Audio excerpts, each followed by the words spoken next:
নমস্কার, আমি এখন চলে এসেছি আমার বাপের বাড়িতে। আমার বাপের বাড়িতে একটা রাধা মাধবের মন্দির হয়েছে। সেই উদ্দেশ্যে সবাই কিন্তু শেওড়াফুলি থেকে জল এনে ঢালবে। তাই ভাবলাম একটু ভিডিও করে নিই। আমার বাপের বাড়ি থেকে শেওড়াফুলির রাস্তা দূরত্ব কম করে 80 থেকে 90 কিলোমিটার হবে। আমারও যাওয়ার কথা ছিল, আমার যাওয়া হয় না, তাই বাপের বাড়িতে যেয়েই আনন্দ করলাম। এই দেখুন, আমার ভাইপোরা কলসি করে জল নিয়ে চলে এসেছে।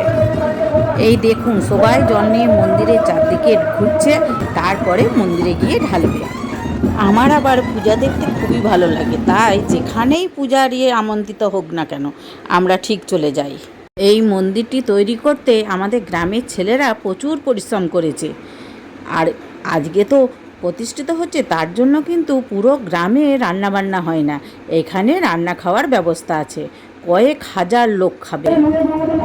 দেখুন, একটা ছোট নাতি সাহেব, সেও চলে গেছিল জল আনার জন্য। এইটি আমার ছোট ভাইয়ের বউ, ওই পূজার ঘটের জল পুকুর থেকে আনতে গেছে।